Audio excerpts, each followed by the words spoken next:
इस पूरे मामले में आप देखिए, रेल मंत्री जी घटना के बाद भी कुछ मानने के लिए तैयार नहीं थे। महाकुंभ में भगदड़ में लोग मर जाएं, फिर कहा जाएगा उनको मोक्ष की प्राप्ति हो गई। ऐसा लगता है कि इस देश के लोगों के नियति में मरना लिखा हुआ है। और दुर्भाग्यपूर्ण घटना है, लेकिन सबसे ज्यादा अफसोस की बात यह है कि पूरे देश में जब भी ऐसी घटनाएं घटित होती हैं, हमारी पूरी सरकार उसकी लीपापोती में लग जाती है।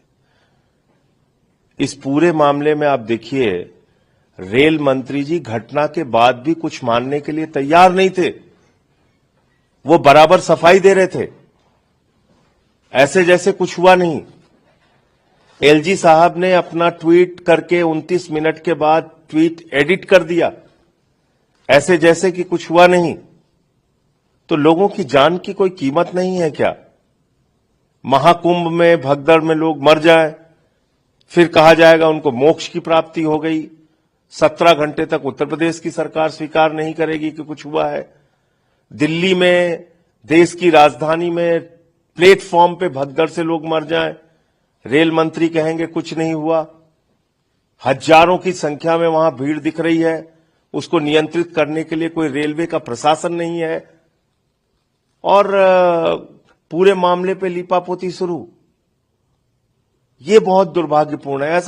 ऐसा लगता है कि इस देश के लोगों के नियति में मरना लिखा हुआ है।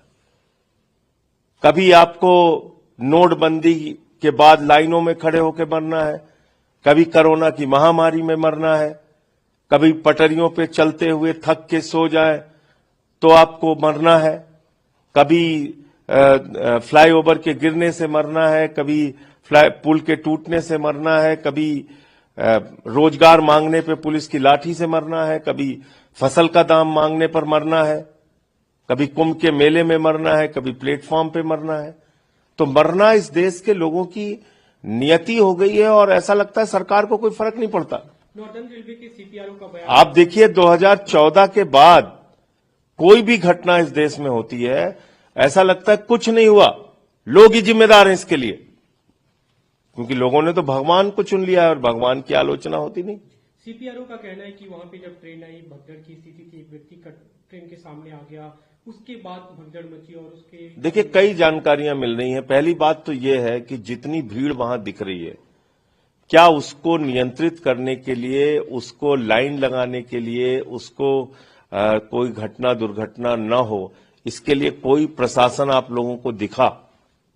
कोई कहीं दिख रहा है आपको जो भीड़ की तस्वीरें आ रही? नहीं दिख रहा है।